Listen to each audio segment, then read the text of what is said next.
আসসালামু আলাইকুম এভরিওয়ান। আজকে আমি আপনাদের দেখিয়ে দিব পারফেক্ট ভাবে পুডিং রেসিপি। খুব সহজে এটা কিন্তু যে কেউ বানিয়ে নিতে পারবেন। আমি এখানে প্রথমেই ক্যারামেল তৈরি করে নেব। এজন্য দিয়ে দিলাম চিনি। চিনিটা একবারে চুলার আঁচ লো রেখে কিন্তু ক্যারামেলটা তৈরি করে নিতে হবে, না হলে ক্যারামেলটা তিতা হয়ে যাবে। আর আমি যেভাবে একবার দেখিয়ে দিব এইভাবে বানিয়ে নিলে একদম পারফেক্ট পুডিং বানিয়ে নিতে পারবেন। এখন আমি একটি পাত্রে দিয়ে দিলাম। পুডিংটা ওদিকে সেট হোক, এখানে আমি কুসুম গরম পানি অ্যাড করে দিলাম। আর আজকে পুডিংটা পুরোটাই গুঁড়া দুধ অ্যাড করে আমি বানিয়ে নিব। কুসুম গরম পানি দিয়ে কিন্তু আমি দুধটা ভালোভাবে মিশিয়ে নিছি। এরপর এখানে আমি 2-3 পিস পাউরুটি দিয়ে দিয়েছি। এখন দিয়ে দিচ্ছি এখানে আমি ডিম। খুব সহজে এভাবে পারফেক্ট পুডিং বানিয়ে নিতে পারবেন। স্বাদ মতো দিয়ে দিলাম চিনি, 1 চিমটি লবণ, আর এখানে দিয়ে দিচ্ছি ভ্যানিলা এসেন্স। এখন ভালোভাবে মিশিয়ে নিচ্ছি। এইভাবে না মিশিয়ে এখন আমি এগুলা সবগুলো ব্লেন্ডারের জাগে দিয়ে দিব। আর আপনাদের কাছে ব্লেন্ডারের জাগ না থাকলে আপনারা কিন্তু এটা হ্যান্ড উইস্ক দিয়েও সুন্দরভাবে বানিয়ে নিতে পারবেন। এখন এটা একটু সেকে নিচ্ছি যাতে এটাতে কোনো লাম্পস না থাকে। এই তো হয়ে গেছে।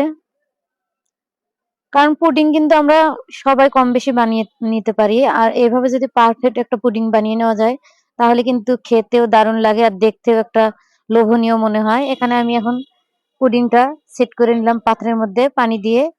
ঢাকনা দিয়ে এখানে আমি 45 মিনিট বা 40 মিনিট কুক করে নিলেই কিন্তু এটা সুন্দরভাবে হয়ে যাবে। ওপর দিয়ে একটা ঢাকনা দিয়ে দিয়েছিলাম যাতে পুডিংটার মধ্যে কোনো পানি না পড়ে। এখন আমি চেক করে নিচ্ছি এটা। এটা কিন্তু পারফেক্ট ভাবে হয়ে গেছে।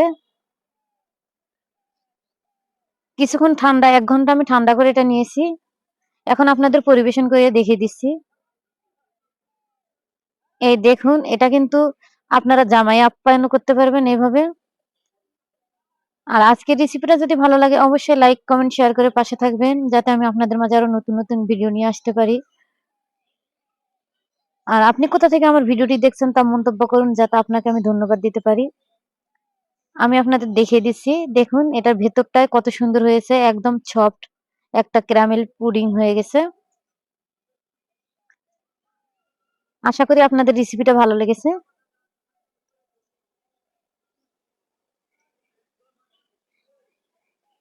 সবাই ভালো থাকবেন, সুস্থ থাকবেন। আজকের মতো এই পর্যন্তই। আবারও নেক্সট ভিডিওতে কথা হবে। আল্লাহ হাফেজ।